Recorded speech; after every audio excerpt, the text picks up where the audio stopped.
You don't belong in 2B. This ticket must be fake. That's the first thing flight attendant Rachel Lynn said to Noah Bennett. No greeting, no check. Just an assumption, thrown like a dagger in front of a dozen first-class passengers already sipping champagne at 8:20 in the morning. Noah didn't flinch. He just looked at her, calm as stone, then quietly handed his phone to the woman standing behind him. She nodded once, stepped to the side, and began typing. 6 minutes later, $1.9 billion in airline funding froze across 4 continents, and 82 flights, including the one they were about to take, wouldn't leave the ground. Tell us where you're watching from, and if you've ever been told you didn't belong somewhere, stick around. Because this story, it doesn't end with an apology, it ends with accountability. It was supposed to be a simple Monday morning. Flight 224 from Dallas to Seattle. Boarding was behind schedule. The cabin was buzzing. Everyone looked exhausted. Everyone. Except the man in the hoodie. Noah Bennett, 45 years old, quietly stepped into the first-class cabin, holding a sleek black duffel in one hand and a folded boarding pass in the other. He wore a charcoal gray hoodie, tailored black jeans, and polished leather sneakers. Clean. Simple. Unmistakably intentional, but not apparently first class enough. Rachel blocked his path. "I need to see your boarding pass, sir," she said, with a tone that sounded more like suspicion than procedure. Noah unfolded it. "Seat 2B, priority 1.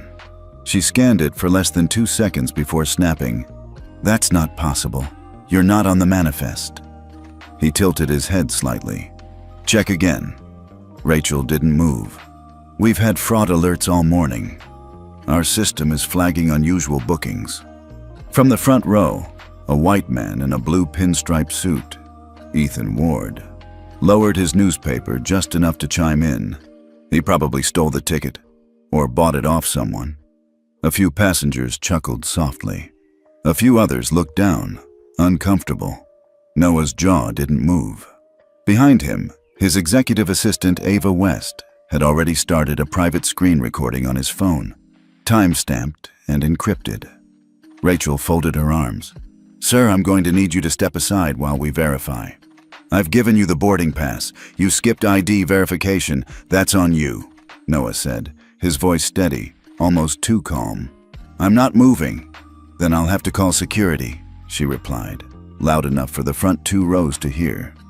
Row 3, aisle seat, Erica Fields, a freelance journalist, tapped her phone camera and whispered, "Rolling." Ethan scoffed again. "I've flown Sky Horizon for years. I know the kind of people who sit here." Noah turned slowly toward him. "What kind is that?" Ethan shrugged. "Let's just say they don't usually wear hoodies and sneakers." Silence. Thick. Uncomfortable. Ava leaned in, whispering to Noah, "Do you want to authorize Skylock?" He nodded once. "Begin protocol." Rachel turned. "I don't care who you are. You can't just stand there refusing instructions." Ava tapped the screen. "Skylock protocol. Flight ethics. Trigger. Activated. Status. Immediate review. Initiated impact. 1.9B. Funding freeze pending compliance audit affected. Sky Horizon plus 4 partner carriers, flights impacted, 82 FAA plus bank alerts, deployed." Rachel's tablet beeped, but she ignored it. "You really think dressing like that gives you the right to sit here?" she said. Noah took one slow step forward. "No, but your reaction just proved you think I don't." At that moment, Daniel Hayes, an elderly gentleman in seat 1D, stood up. "Ma'am," he said firmly, "this man hasn't done anything wrong. You've looked at his clothes, not his credentials. That's not airline policy. That's personal bias." Rachel's mouth opened, but no words came. Ava tilted her phone forward, showing her a flashing red warning. "Finance. Systems frozen. Manifest under audit. Ethics protocol." Initiated, Noah didn't raise his voice. "I'm not here to argue," he said. "I'm here to document." Rachel looked around nervously. This is ridiculous. I'm just following procedure. Daniel Hayes shook his head. No, you're following a stereotype. From across the aisle, Ethan muttered under his breath. Can't wait until they drag him off. Maybe he'll finally take the hoodie off and act like a professional. Noah turned his eyes slowly toward him. Don't worry, I'll be leaving. Just not the way you think. Rachel called toward the galley. We need backup. Passenger refusing to comply. Another crew member rushed forward, but paused when Ava showed him a secondary ID. Stratosphere Holdings, Principal Officer, Noah Bennett Authorized Signatory, Airline Ethics and Compliance Systems Clearance. Level 1. His face dropped. Rachel looked from the badge to Noah, then to Ava's screen, then to the passengers staring wide-eyed. You've made a mistake, Noah said calmly. But how you handle the next 6 minutes will define your entire career. By now, half the cabin had gone silent. Phones were recording. Faces had turned. The weight of unspoken history filled the air. Because it wasn't the first time someone like him had been told they didn't belong. But it would be the last time that someone like her said it without consequence. The click of the overhead speaker broke the silence. This is your captain speaking. We're still finalizing our first-class manifest and expect boarding to resume shortly. We appreciate your patience. The voice was calm. Too calm. Like someone reading a script without realizing a storm was already brewing in row 2. Rachel Lynn didn't flinch. She had the headset in her hand now, hovering just over the call button. The word security was one touch away. Her lips were tight, her shoulders were squared, and her eyes? Still locked on Noah Bennett like he was a threat. Not a man who paid for a seat. Not a man with verified clearance. Not a man with power. Just a man in a hoodie she didn't like. You're still not listed, she said through clenched teeth. And I don't care what ID you're showing. Anyone can fake a badge these days. From the aisle, Ethan Ward leaned back with a smirk. Looks like someone's trying to play dress-up and got caught. A few people chuckled nervously. Erica Fields, the freelance journalist in row 3, didn't. Her camera was still recording, low and steady, pointed just off angle, capturing everything, especially the look on Noah's face. He didn't blink. He didn't speak. He just tilted his head to Ava. Update. Ava, already locked into the system through a secure VPN on her phone, didn't look up. Her voice was crisp and surgical. Skylock protocol triggered. 4 partner airlines now flagged. Compliance alerts pushed to FAA. Ethics review pending. Rachel's eyes flicked toward her tablet, which had started to buzz, then froze. The manifest screen glitched once, then flashed red. Warning. Manifest under audit. Funds flagged. Confirm ID before escalation. What is this? She said, stabbing at the screen. What did you do? Ava didn't answer. Noah did. You decided I didn't belong because of my hoodie. But the real problem is this. Your system lets you decide that in the first place. Rachel scoffed, trying to laugh it off. You're making this bigger than it is. Noah stepped slightly closer. Not threatening, just grounded, anchored. You don't know it yet, he said quietly. But that call you're about to make, the one to security, will be the worst decision of your career. Daniel Hayes, the elderly man in seat 1D, stood again. Miss Lind, he said in a steady voice, I strongly suggest you stop and verify his identity before escalating this further. Ethan scoffed loudly. You're taking his side? Daniel looked over his shoulder. I'm taking the side of whoever's calm, collected, and not screaming at someone who's shown a valid pass. Rachel finally pressed the headset button. This is Flight Attendant Lind requesting personnel support. I have a disruptive passenger refusing to comply, possible ID fraud, requesting immediate removal from first class. Noah sighed. The entire cabin heard it. Then, calmly, he turned to Ava and said, Mark that. Security escalation, 8:31 a.m. Ava tapped the phone. Logged. Behind them, one of the junior flight attendants, a young man named Jason, looked between Rachel and Noah with growing discomfort. His hands fidgeted at his sides. His eyes flicked toward the tablet, now stuck on a frozen screen that read, "Ethics Review in Progress." "Hold action," Jason whispered. Rachel, maybe we should double-check this." Rachel ignored him. Ava spoke again, louder this time. "For legal clarity, this passenger has not raised his voice, made threats, or violated any safety policy. However, he has now been labeled disruptive based on appearance and assumption." Erica, still filming, added, "Also, his name's on the boarding pass, and the only person escalating here is you." Rachel turned sharply. "Are you recording me?" "Sure am," Erica replied. "I have the right to document racial profiling. And this? It's not even subtle." Ethan groaned. "Now everyone's filming. What a joke." Noah looked at him again, slow and deliberate. "Your jacket cost 5 times more than my flight," he said. "But you'll be the one escorted out of first." Rachel's headset buzzed again. A clipped voice came through. "Lind, stand down. Passenger ID flagged for executive override. Do not escalate." Rachel blinked. "What?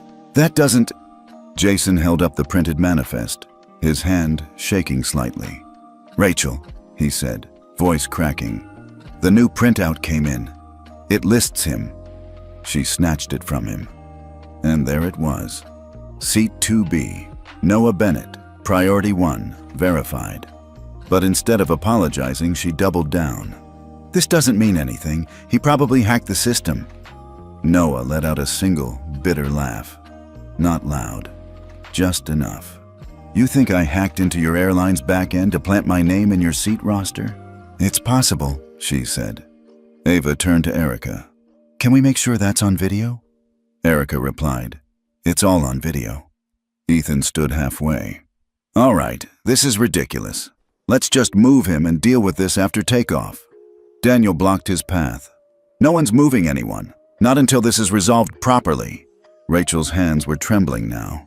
"You can't all seriously believe this guy owns anything." Noah stepped forward, pulled a secondary ID from his wallet, and laid it across the galley counter. It wasn't just an ID. It was a federal clearance card, issued to principal stakeholders in regulated financial infrastructures. Under his name read, Noah Bennett Chairman, Stratosphere Holdings Authorized Controller, Aviation Ethics Compliance. Rachel staggered back half a step.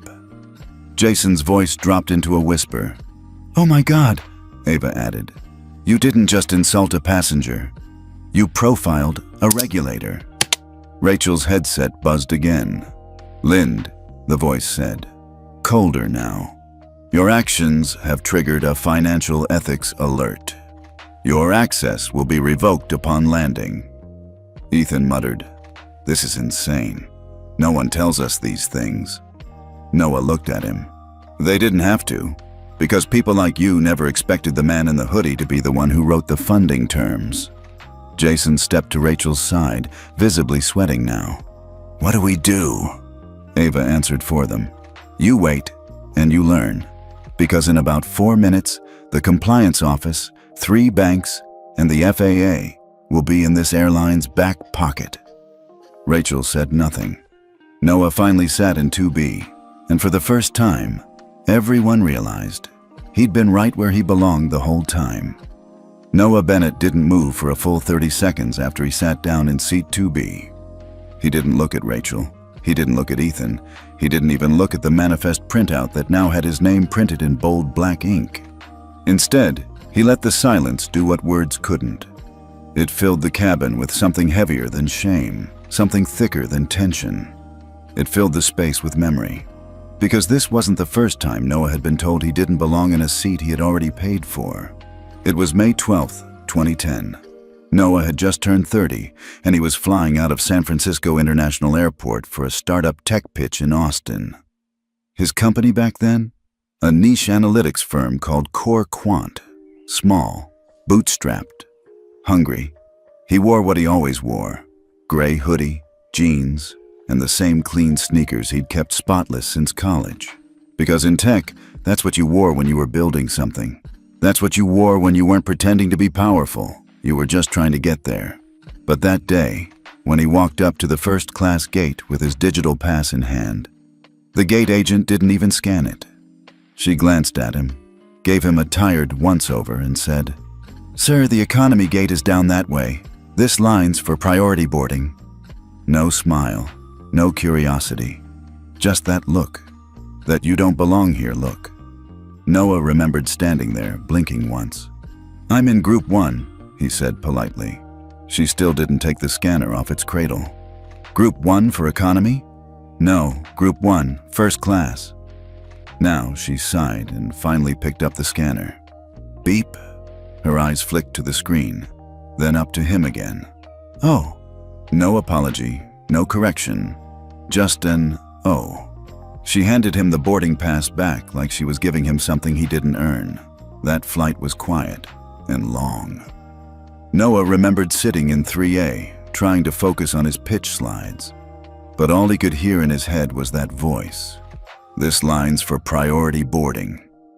And that glance, the moment she decided what he wasn't.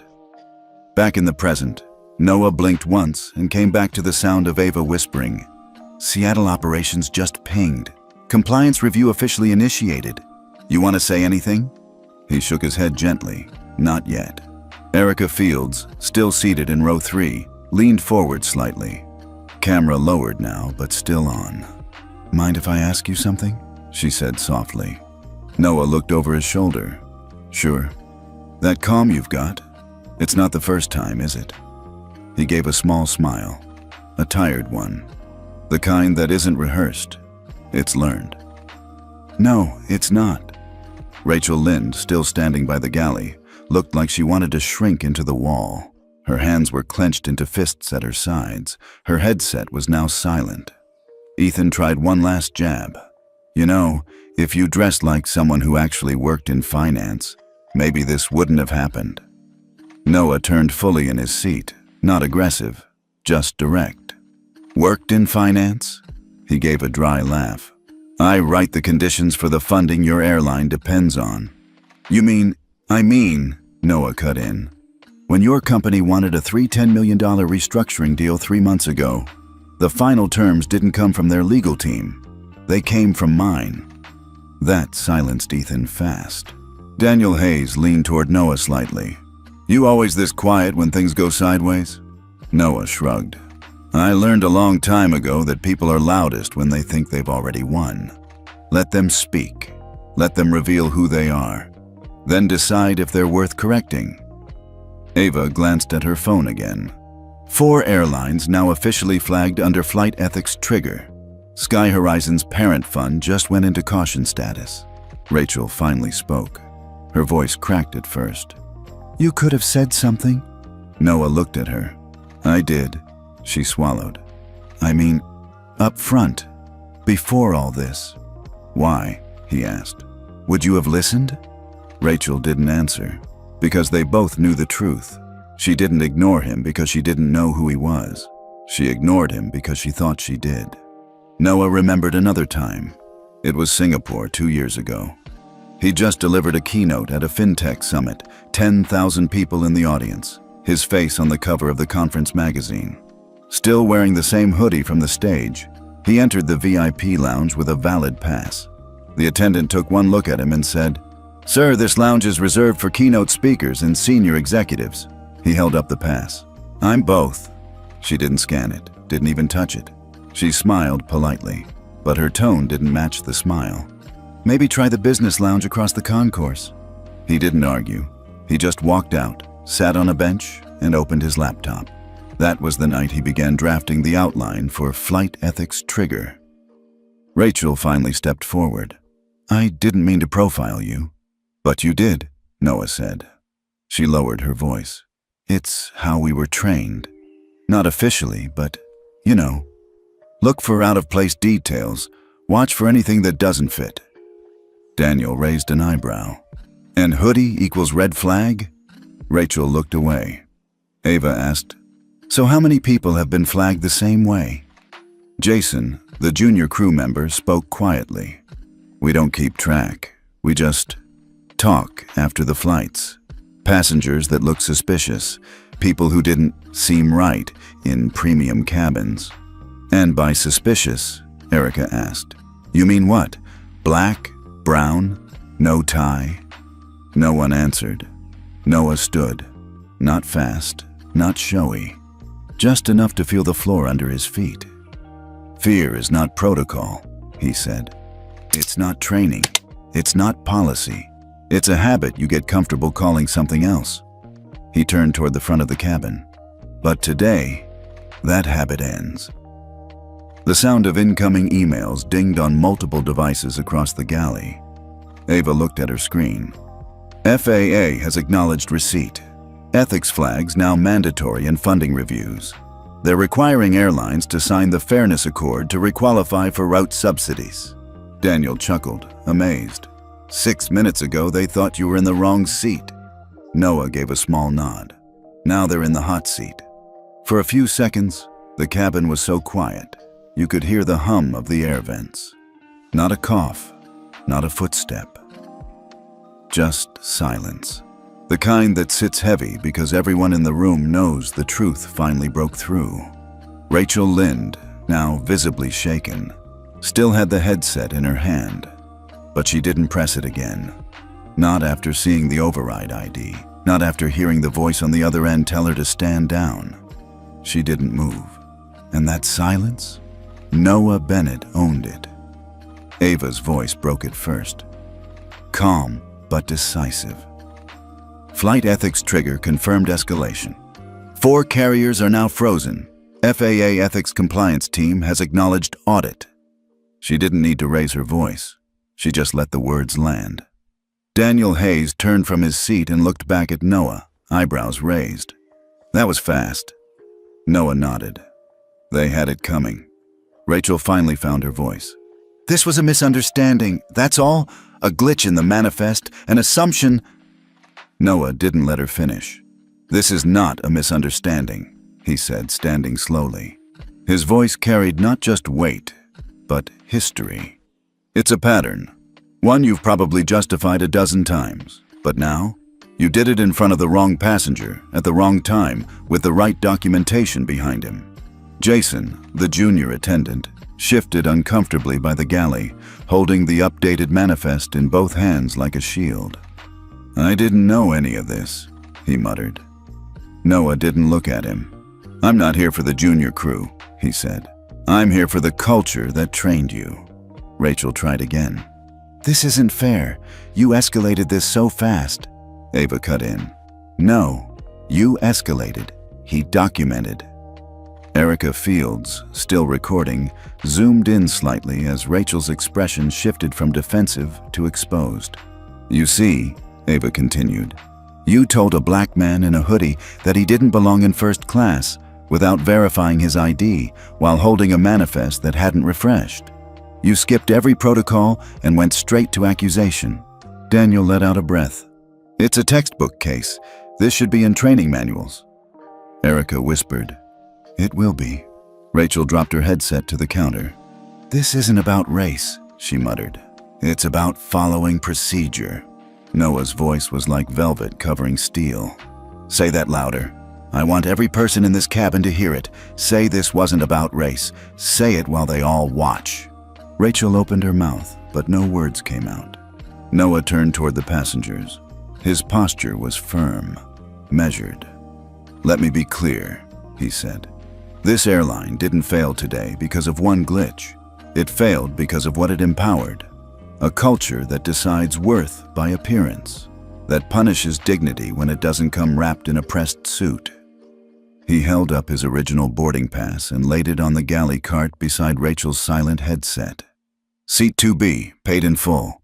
Platinum status, priority 1. He turned slightly, voice steady. She looked at me, saw a hoodie, and decided the data was wrong. Jason murmured to himself, "That's how we're told to spot red flags." Noah heard it, loud and clear. He pivoted, eyes on the young man. "Say that again?" Jason hesitated. Rachel shot him a look. "Jason, don't." But it was too late. Jason took a breath. "Off the record, When we're new, we get these unofficial tips. Red hoodie, no blazer, backpack. You're told to double-check everything. They call it soft protocol, not in the handbook, but it's there. Noah nodded slowly, like something he already knew just got confirmed. Erica lifted her camera slightly. That's gonna go viral. Rachel's jaw clenched. We don't discriminate. We just notice patterns. Daniel chuckled without humor. That's not observation, that's bias. Ava's phone pinged again. She glanced down. Sir, just received update. Treasury Committee is pulling ethics records for the last 12 months from Sky Horizon's internal audits. 4 banks have requested immediate compliance statements. This is officially going federal. Rachel visibly paled. Ethan Ward let out a low, almost nervous laugh. So what, you're taking down the whole airline? Noah turned his eyes on him. No, I'm holding it accountable. Rachel whispered. You're destroying my career. Noah looked at her and said calmly, No, Rachel. You did that. I'm just the one who showed you the mirror. Flashback. He remembered sitting outside that lounge in Singapore.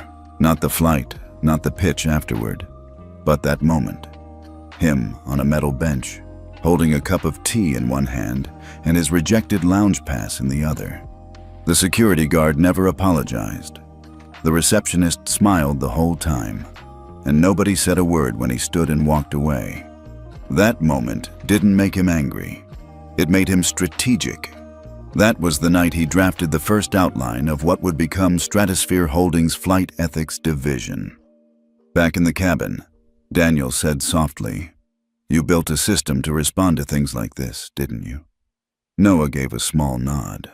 I built a system so no one else would have to absorb it in silence. Ava stepped forward. You're not just seeing consequences today. You're seeing infrastructure, oversight, memory. Erica whispered. This story writes itself. Rachel finally spoke again. Her voice was lower now. I was trained to spot inconsistencies. That's all. You looked different. That's not on me. Noah tilted his head. Then who's it on? Rachel stared at the floor. Noah continued, more quietly now. The truth is, you didn't see a customer. You saw a contradiction. A black man, in casual clothes, taking up space in a cabin built for your assumptions. He stepped back. But what you didn't see, what you couldn't imagine, was that I don't fit your profile because I don't need to. Jason stepped forward. He looked at Noah. I didn't say anything because I was scared, he admitted. But I'm sorry. I should have checked the manifest again. I should have spoken up. Noah didn't respond immediately. Then he offered something unexpected. You just did. Ava's phone pinged once more. Sir, all 4 airlines affected have now acknowledged ethics breach. Sky Horizon's funding has been frozen. Treasury confirmed a total of $1.9 billion locked pending protocol review. Erica turned to camera. And that, folks, is how silence turns into systems. Noah sat back down in 2B, not with triumph, not with a smirk, just with the kind of stillness that comes after a storm. He looked around the cabin, saw faces that were no longer skeptical, but reflective.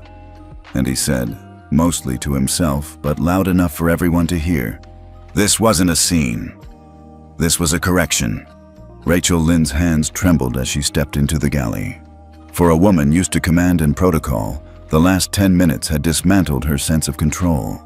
Her headset sat silent beside the tablet that now bore the blinking red alert from the FAA. Operational freeze. Under federal ethics review. She tapped the intercom, trying to sound calm. This is Lead Attendant Rachel Lind, requesting confirmation on incident support from ground dispatch. Before she could finish, a calm male voice responded, This is Control. Due to active flight ethics trigger status, your privileges have been suspended. Please defer all internal concerns to Stratosphere Holdings Ethics Liaison.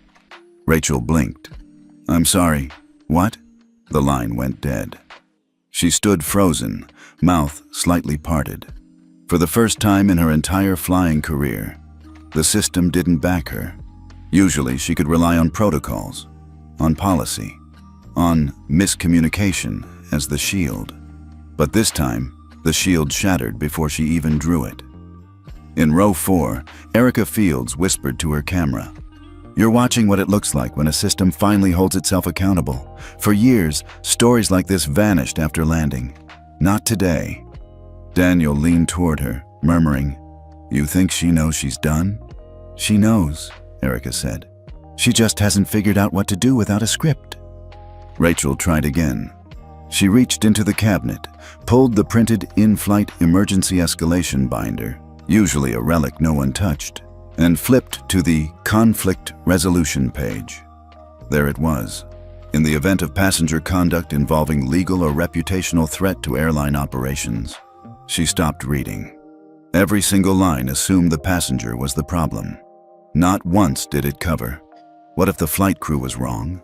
What if the passenger had receipts? What if the passenger ran the system behind your salary? She turned to Ethan. "I need a way to contain this. You know PR. You know how we de-escalate."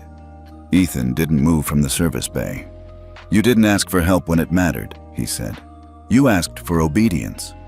Meanwhile, Ava sat beside Noah with her tablet open.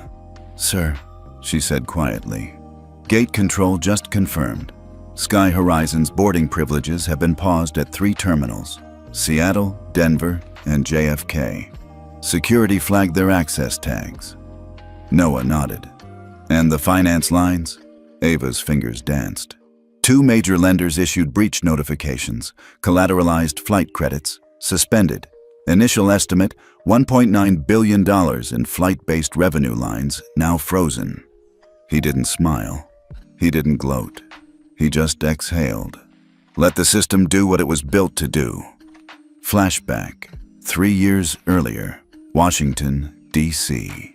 Noah had sat in a wood-paneled office across from an FAA commissioner and 2 airline executives. "I'm not here to disrupt your system," he had said then. "I'm here to give it memory." The commissioner scoffed. "You want to build an automated ethics response mechanism? With funding triggers?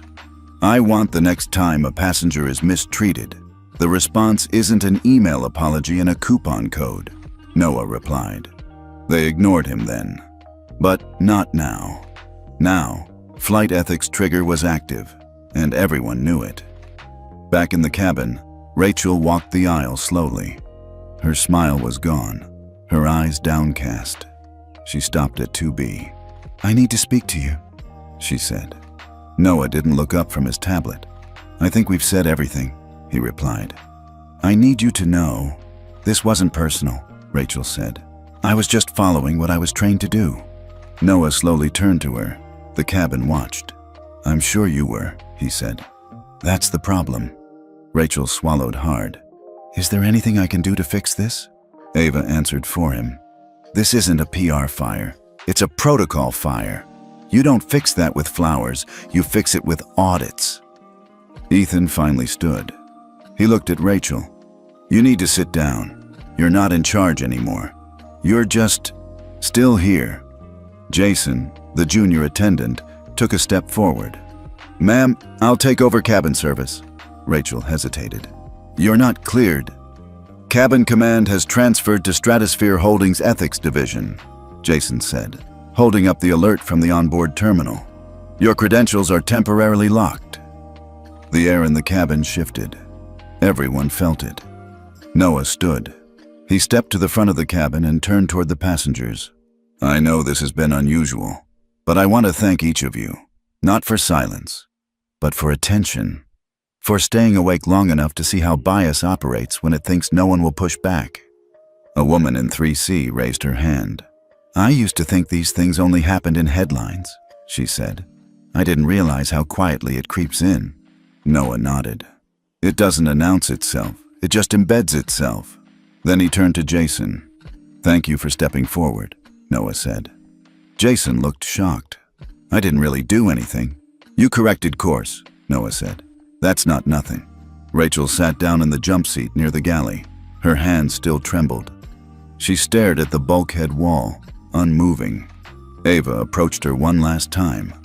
"This isn't the end of your life," she said. It's the end of an illusion. Rachel didn't respond, because for the first time the system didn't whisper, "Don't worry, we'll cover you." It said, "You were seen." The pilot's voice came over the speaker. "Ladies and gentlemen, due to a systems alert and a change in airport coordination protocols, we will be initiating a precautionary landing in Dallas-Fort Worth within 20 minutes. Please remain in your seats as we prepare for descent." Gasps echoed across the cabin. Noah turned to Ava. "Dallas?" Ava smiled slightly. "FAA wants to speak with Rachel, in person." Erica looked into her camera one last time for the day. 6 minutes after a hoodie got denied a seat, the entire sky shifted. You don't have to shout to shake the system. You just have to know where the wires are buried. The plane hadn't even fully stopped at the gate when two men in black suits and FAA badges stepped onto the jet bridge. Their pace was brisk, purposeful, not dramatic, but direct. Everyone on board could feel it. This wasn't routine protocol. Noah Bennett remained seated in 2B, calm as ever. His tablet rested face down on the tray. Ava stood beside him, tablet still lit, showing the cascade of freezes spreading through 4 banking partners and 2 major travel insurers. Meanwhile, Rachel Lynn sat frozen in the jump seat, pale and silent. Her uniform looked more like a costume now, one she no longer had permission to wear.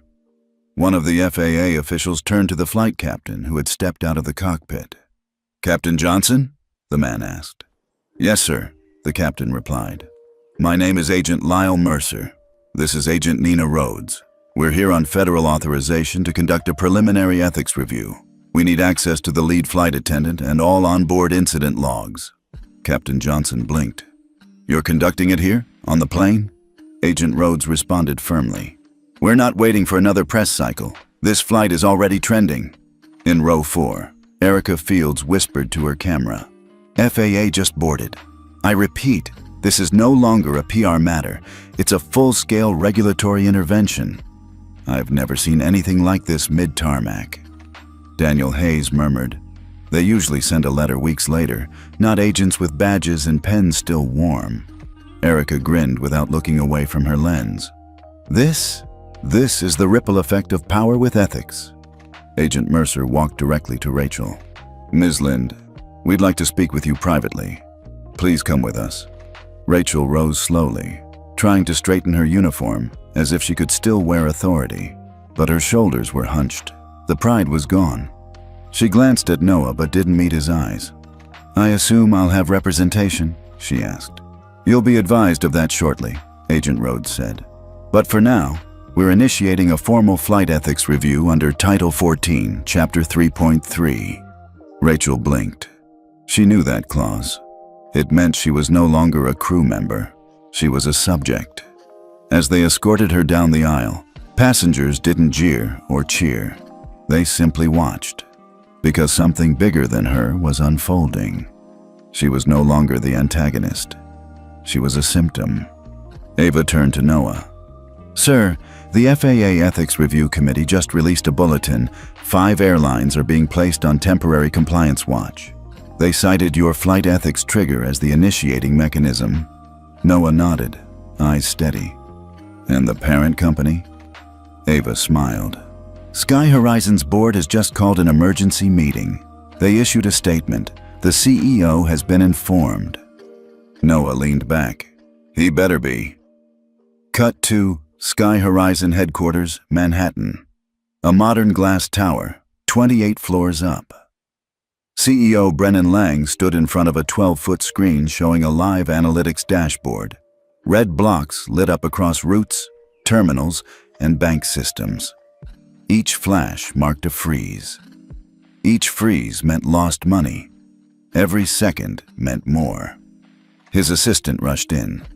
"We have the FAA on line 1 and Treasury Council on line 2. And sir, the stratosphere trigger is active. It's been activated under full Section 17 protocol." Lang cursed under his breath. "Who the hell was on that flight?"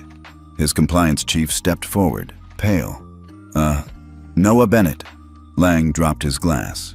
Back on the plane, Jason, the junior attendant, quietly walked the cabin offering water bottles and ginger cookies. He didn't say much, but his posture had changed.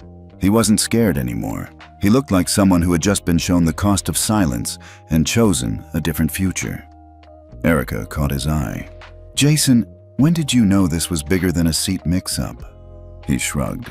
"Honestly, when Rachel said, 'People like him always push their luck,' that's when I realized she wasn't checking the manifest. She was checking her prejudice." Daniel leaned in. "You going to keep flying?" Jason gave a half smile.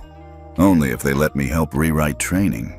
Meanwhile, outside the aircraft, a black SUV approached the tarmac. The door opened, and out stepped a sharply dressed man with silver temples and piercing eyes. It was Harvey Clemens, the FAA's Deputy Director of Civilian Transport Ethics. Noah saw him through the cabin window and turned to Ava. "That's Clemens," he said. "If he's here in person, this is no longer containment. It's reform." Ava checked her tablet. "Confirmed. He's convening a working group on site. You've got 22 minutes to brief before the cameras hit." Noah stood, adjusted his blazer, and walked to the exit. As he stepped off the plane, Clemens extended a hand. "Mr. Bennett," he said, voice even. "Looks like your system works." Noah shook his hand. It wasn't built to freeze planes. It was built to thaw silence. Clemens nodded. "We've reviewed the logs. You didn't raise your voice. You didn't demand a show. You just let your infrastructure speak." Noah didn't smile. When the ground is shaky, the foundation has to be louder than the storm. Back inside, Erica wrapped up her final clip. To anyone watching this who still thinks boarding passes come with invisible qualifiers, today proved otherwise. She paused, then added, "And to the ones who think wearing a hoodie means you don't belong, ask yourself this: what if the man in the hoodie is the one who funds your runway?" Back at Sky Horizon HQ, Brennan Lang picked up the secure line. "This is Lang. What do we need to do to reverse the freeze?" The voice on the other end was cold. "You don't get to reverse this. You get to answer for it." Click. Lang stood alone in a $10 million corner office, and for the first time in his tenure, he couldn't buy silence. Back at the gate, Noah returned to his seat. The plane hadn't moved in 30 minutes, but the industry? It had already shifted. Ava sat beside him, eyes still on the screen. "Sir," she said, "we just received the draft." Noah glanced. On the screen was a document with a simple title: Passenger Ethics Charter, V1.0, co-authored by Stratosphere Holdings, FAA, Civilian Oversight Task Force. He nodded. This is what justice looks like before it gets printed. 3 hours after Flight 224 grounded at Dallas-Fort Worth, the ripple effects had gone from headlines to boardrooms, and not everyone was cheering. Inside a soundproof conference room at the National Air Carriers Association in D.C., 12 men and women sat stiff-backed in leather chairs. The mood wasn't panic. It was strategy cloaked in ego. At the head of the table sat Martin Blaylock, the silver-tongued president of the NACA, a man who once lobbied Congress into softening 3 major safety mandates by calling them optional flexibility clauses. Today, though, his voice was sharper than usual. "One black man in a hoodie just put 1.9 B of our flight capital in deep freeze by tapping an automated ethics system we never agreed to." He paused. No one corrected him, not because he was right, but because his anger made sense to them. Meanwhile, in Seattle, Noah Bennett sat in a quiet conference space with Ava and 3 FAA liaisons. The city skyline shimmered through the full-length windows, but his eyes were fixed on the real battlefield: his tablet. 4 lobbying groups are pushing coordinated counter-narratives, Ava said, scrolling. One's calling flight ethics trigger a violation of private enterprise. Another says it criminalizes staff mistakes with no due process. Noah sighed. They're trying to make ethics look like censorship. An FAA rep, Julia Lynn, leaned forward. "Mr. Bennett, they've also petitioned to pause the expansion of your system until it undergoes congressional review." Noah raised an eyebrow. Let me guess. They want to study the impact for the next 5 years while resetting their bonuses? Everyone chuckled, except Ava. Her screen blinked. Confidential. Airline lobby legal draft. Grounds to nullify charter compliance mandates. Back in D.C., Blaylock sipped from a glass of bourbon before continuing. This isn't just about a freeze. This is about who decides what's ethical. And I'm telling you, if Noah Bennett becomes the moral compass of the skies, we're all flying blind. The room nodded, until someone spoke up. It was Camilla Roth, a rare progressive voice among the group. Her airline was small, regional, and barely profitable, but it had the lowest complaint rate in the industry. Or maybe, she said, we're just not used to a system where passengers have teeth. Blaylock smirked. Camilla, you can afford to be noble. You don't have a $40 million compliance team to protect. No, she replied. I just have a conscience. At that very hour, the first lawsuit landed, filed by Allied Carriers Union. It accused Stratosphere Holdings of unauthorized regulatory overreach and anti-competitive freezing of critical industry liquidity. Ava read the summary aloud. They're trying to frame us as a monopoly of morality. Noah sat still, fingers laced, watching the digital blowback unfold. They think I'm a virus, he murmured. But they don't realize I've already become part of the bloodstream. Cut 2. A backroom strategy call between 3 airline CEOs. They're calling it a freeze, but it's a chokehold, one CEO said. It's tech warfare dressed up as ethics, said another. And this guy built the kill switch. The third voice was quieter, measured. I've met Noah Bennett. He's not playing a game. He's redrawing the board. Later that evening, Erica Fields went live on Telltales with a new segment. What happens when power loses its privilege? It doesn't surrender. It retaliates, with lawsuits, headlines, and well-dressed lobbyists who pretend justice is an inconvenience. She paused. But you can't sue silence out of the sky, and you can't unfreeze what was already broken. The video hit 4.3 million views in 9 hours. Noah, however, stayed quiet. He didn't respond publicly. He didn't post a statement. He didn't grant interviews.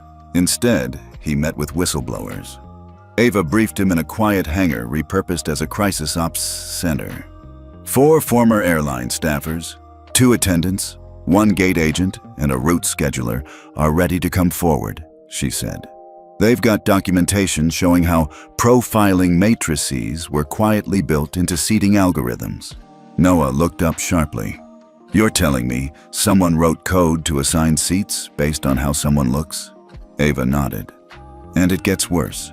That code adjusts priority access when it flags non-conforming passenger aesthetics.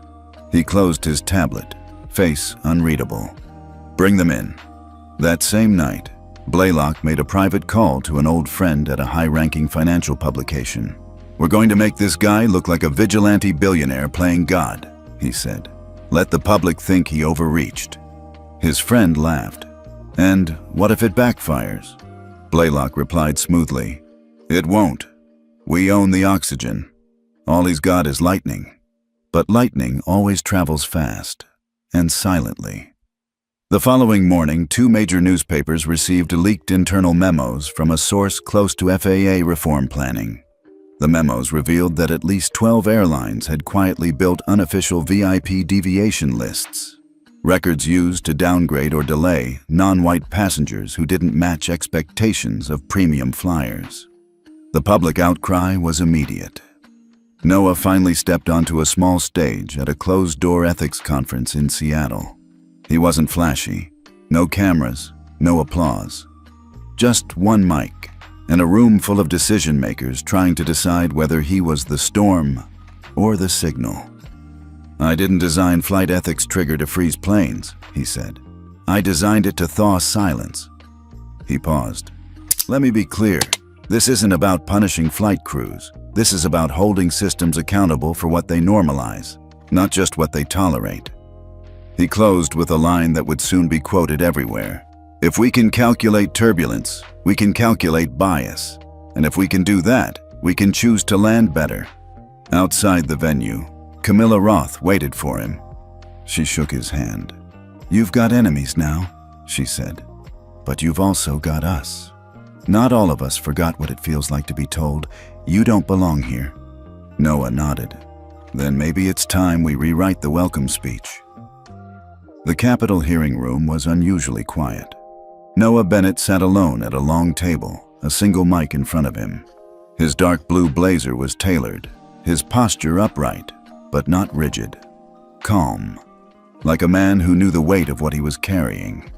Rows behind him were filled with airline execs, FAA delegates, and media, press badges gleaming under the lights.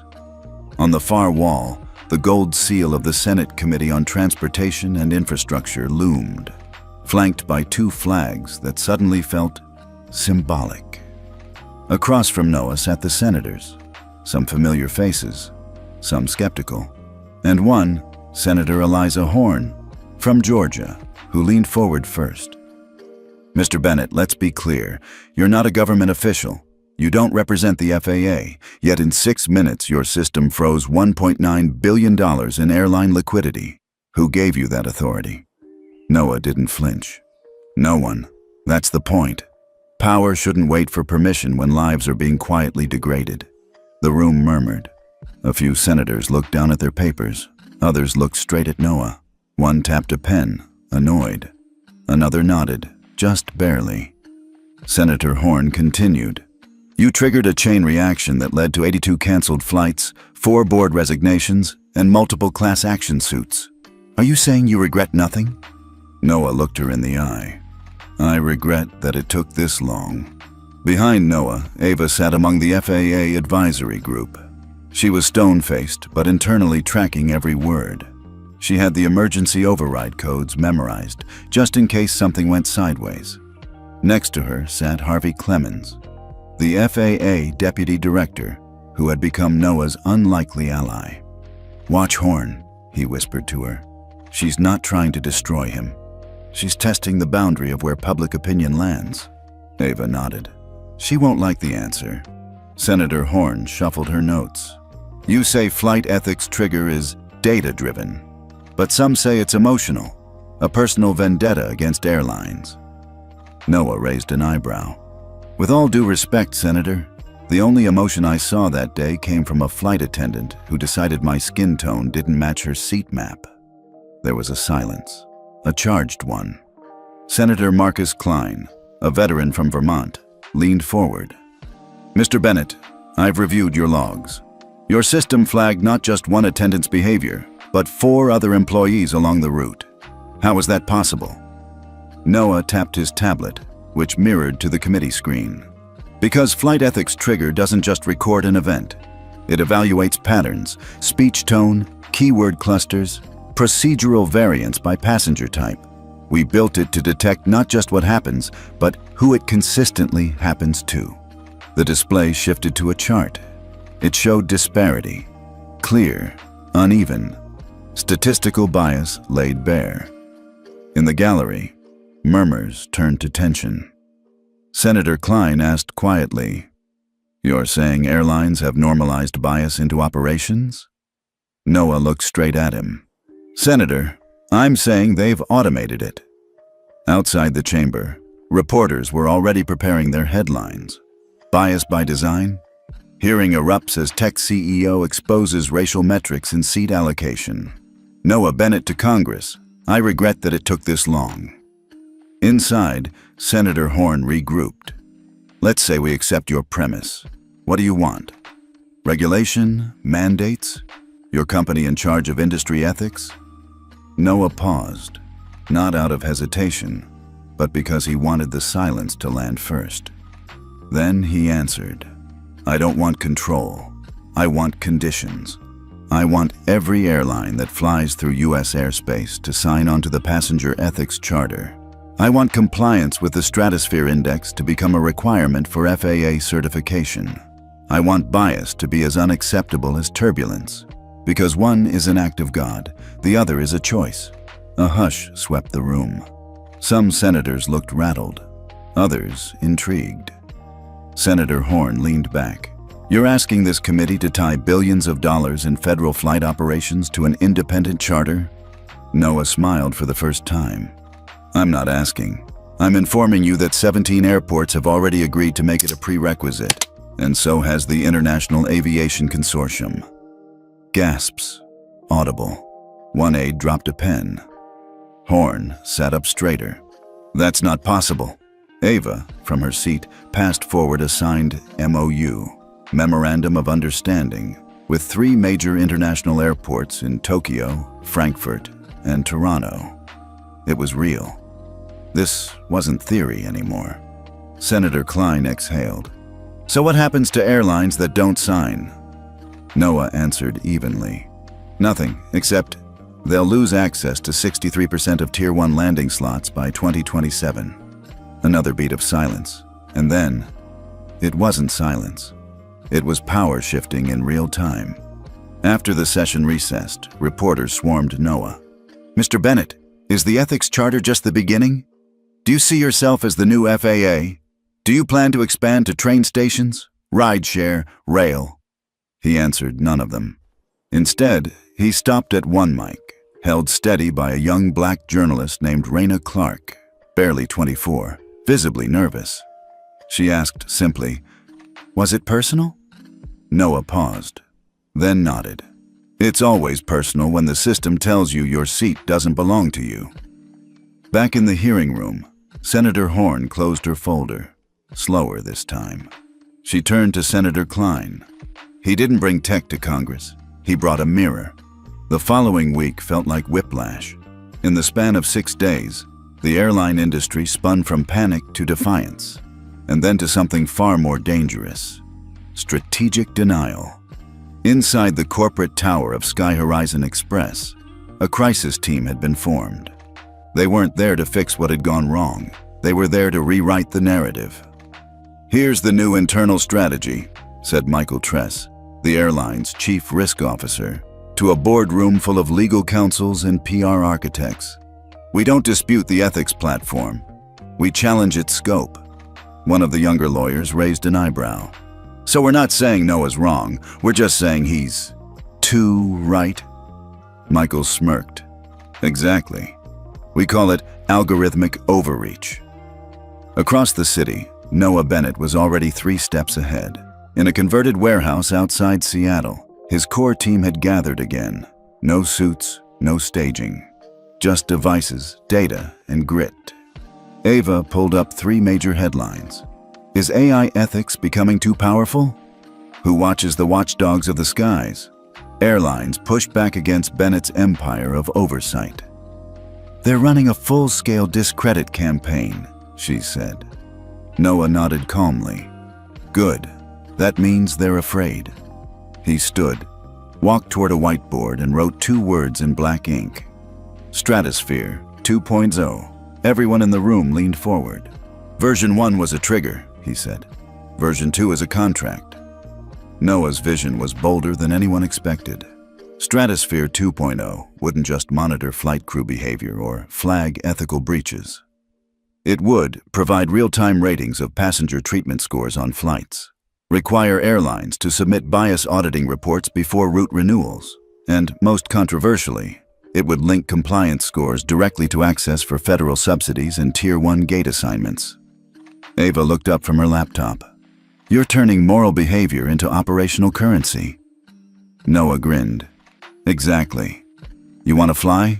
Prove you treat people like humans." By Thursday, 4 airline CEOs held an emergency call with FAA stakeholders demanding intervention. "This can't go on," one snapped. "He's single-handedly reshaping the aviation business model." Another voice chimed in. "The industry didn't vote on Bennett. Who does he answer to?" That's when Harvey Clemens from the FAA, who had been quietly listening, finally spoke. "He answers to the one metric none of you have mastered: public trust." Silence. Friday brought something even more destabilizing. Noah's team released the first public-facing flight fairness dashboard. It was brutal. Passengers could now see how often each airline downgraded people of color, how frequently gate changes were issued after a VIP seat was reserved by a non-white passenger, and which airline showed the highest variance in delay times by passenger name and dress code.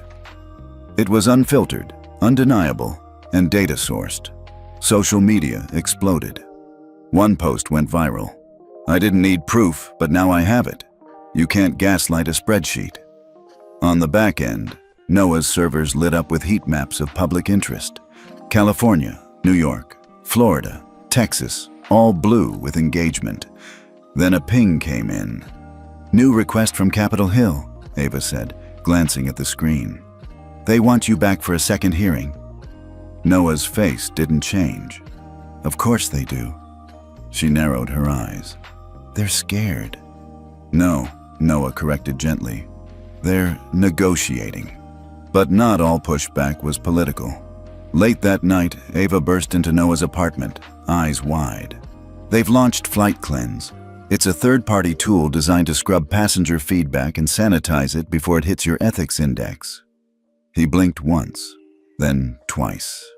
"They're trying to game the index." She nodded. "And guess what? It's being quietly licensed by 4 carriers."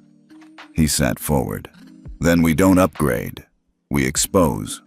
Within 36 hours, Telltales dropped another expose. Exclusive. Airlines using third-party filters to suppress passenger complaints.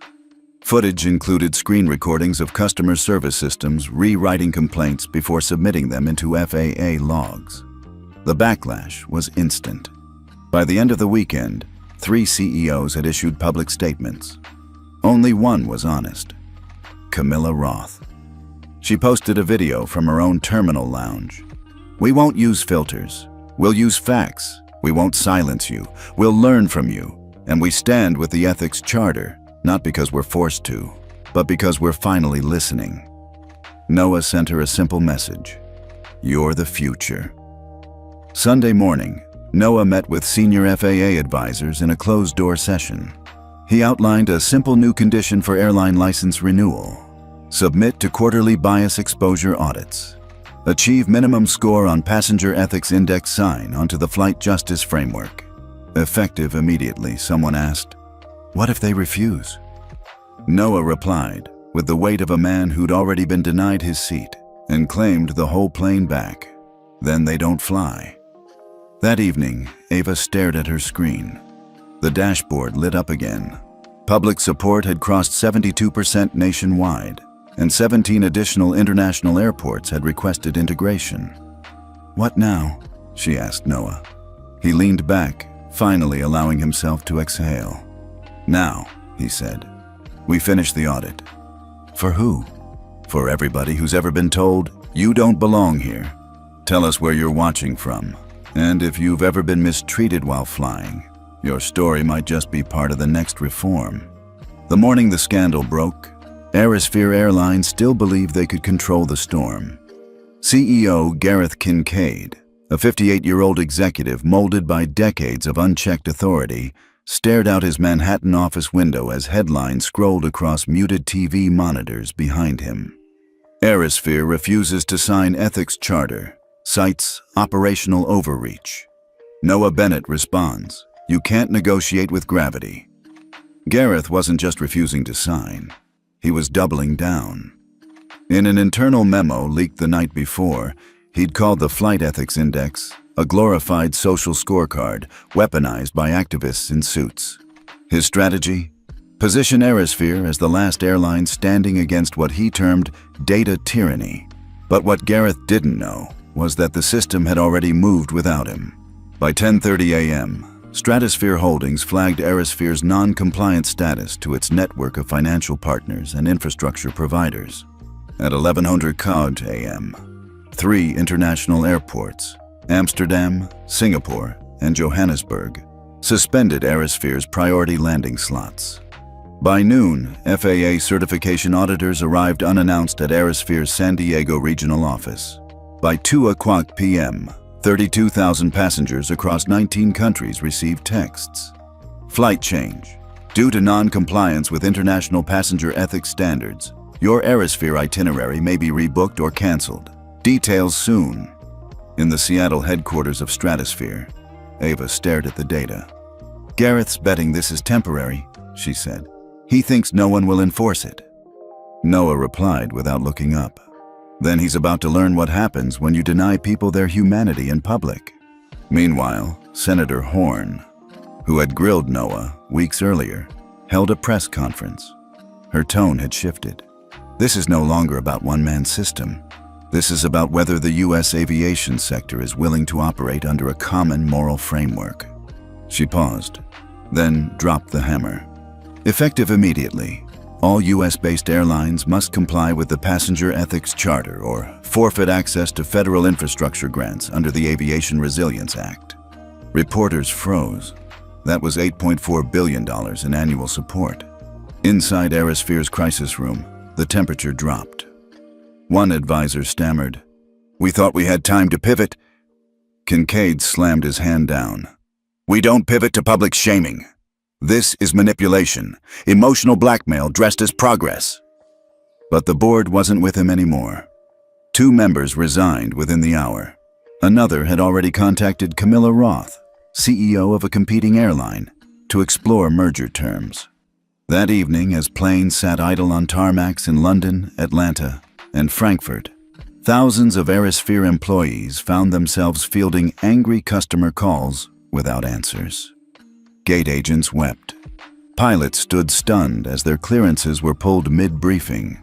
And somewhere in a regional terminal in Ohio, a young black woman stood at a kiosk holding her Aerosphere ticket, wondering, once again, if the system was designed to exclude her. This time, the answer was different. Noah Bennett stood before a packed room of press at the new Flight Justice Center in D.C. One airline refused to believe the world had changed. The world reminded them it had. He paused, looked directly at the cameras. Let this be clear. Ethics are not a suggestion, and dignity isn't something you check at the gate. Behind him, the FAA chairwoman signed a formal order. Effective immediately, Aerosphere Airlines would be placed under operational suspension across all Tier 1 U.S. airports, pending full ethics compliance review. Noah didn't smile. He didn't need to. The system had spoken. It began in a quiet government chamber in Washington, D.C. 8 CEOs from the country's largest commercial airlines sat around a polished mahogany table. They were flanked by senior counsel, federal advisors, and one looming presence at the head of the room. Noah Bennett, no title plate, no entourage. Just a plain suit and a folder marked Flight Ethics Charter. Final draft. He didn't speak first. That honor went to FAA Chairwoman Lillian Hart. We've reached the inflection point. This isn't just about one man being denied his seat. It's about how long we've ignored who gets to be seen, heard, and treated with basic decency in the skies. She turned to Noah. "Mr. Bennett, this table is yours." Noah stood without papers or slides. Just memory. Just truth. This charter is not a punishment. It's a recalibration. He paused. Let it breathe. You've optimized your systems for revenue. We've optimized ours for respect. He then listed, deliberately, the 4 elements of the Passenger Ethics Charter: bias detection compliance, AI-based monitoring of passenger interactions for discriminatory patterns, ethics index integration. Airlines must maintain a public ethics score above 82 to retain access to federal gate infrastructure, transparent disciplinary pathways. Crew misconduct cases must be logged and reviewed by an independent ethics board. Equity Access Protocol. Gate upgrades and VIP reassignments must meet fairness thresholds across gender, race, disability, and age categories. The CEOs exchanged looks, some wary, some resigned, some quietly impressed. One of them, Camilla Roth, CEO of Ascenda Air, spoke up. "We've already adopted your pilot model, Noah. Our passengers trust us more now. We haven't lost revenue. We've gained loyalty." Another, Alan Kapoor, whose airline had initially resisted, leaned forward. "I've spent years believing data was a threat to my legacy. Turns out, Not using it wisely is the real threat. Then came the moment no one expected. Gareth Kincaid, fresh off his public collapse with Aerosphere, appeared on the screen remotely. His tone was subdued, his posture less arrogant than days before. I've been wrong, not just tactically, but philosophically. If I ever get a second chance to lead, it'll be under this charter. The room was silent, until Noah broke it with the gentlest nod. Accountability is a form of leadership. The pens came out. One by one, they signed. Each CEO, FAA Chairwoman Hart. Even 2 international delegates via secure digital signatures. The Passenger Ethics Charter was no longer a concept. It was binding law across U.S. federal aviation. Outside the chamber, press lined the steps of the Justice Center. Ava stepped up first, her voice steady. Today isn't about headlines. It's about the 6-year-old girl who watched her mother get humiliated at a boarding gate. It's about the elderly vet asked to move to economy after reserving first class. It's about passengers who were told, again and again, they were confused, in the wrong seat, or not priority material. That ends now. Noah walked out next, flanked by no one. A reporter shouted, "Mr. Bennett, are you satisfied?" He paused, looked up at the media throng. "Satisfaction is for people seeking revenge. I came here looking for reform." Another asked, "What happens if an airline refuses to maintain compliance?" He didn't flinch. Then the skies closed for them. That afternoon, a formal FAA bulletin went out. Effective immediately, all domestic and international airlines operating within the U.S. must comply with the Passenger Ethics Charter. Non-compliant carriers will be subject to route revocation, certification holds, and public disclosure of audit failures. News outlets exploded. Social media turned celebratory. One tweet went viral. From "You don't belong here" to "You just changed the air we breathe." Thank you, Noah Bennett. In Seattle, Noah returned to his quiet office overlooking the Sound. On his desk was a handwritten envelope, no return address. Inside was a note. "My name is Ernest. I was 76 when a gate agent told me my cane made me a safety risk. Today, I flew with dignity. No one flinched, no one looked away. Thank you for making us visible." Noah folded it carefully, placed it in his drawer. Later that evening, a celebratory dinner was held at a small DC bistro. Only 8 people were invited. Noah, Ava, Chairwoman Hart, Camilla Roth, and several ethics tech pioneers from the early pilot phase. Over drinks, someone asked, "What's next?" Noah smiled. "Now that the skies are fair, let's work on the ground." He meant it. Within weeks, Stratosphere announced the creation of the Transit Fairness Alliance, a consortium to adapt similar standards to bus, train, and rideshare industries. Because injustice doesn't stop at the terminal gate, and neither would Noah. 3 months after the charter was signed, Noah Bennett stood quietly before a glass wall overlooking the National Transit Reform Summit in Chicago. He wasn't here as CEO anymore. Not of Stratosphere, not of the Ethics Consortium, not of anything corporate. Just Noah, citizen, founder, resigner. The audience didn't know yet, at least not officially, but the document was signed that morning. Effective today, the Stratosphere Passenger Index and all its derivatives, including the Flight Ethics Charter, would be managed by a citizen-led ethics board, independent of corporate or government interests. 9 members, elected, rotating, transparent. It was Noah's final design, and his final gift.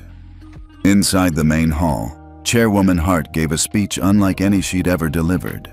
Systems only last when people trust them, and people only trust them when they see themselves reflected. She pointed gently to the audience. Today, we are no longer managing ethics from the top down. Today, we are handing the skies and the dignity that flies within them back to you.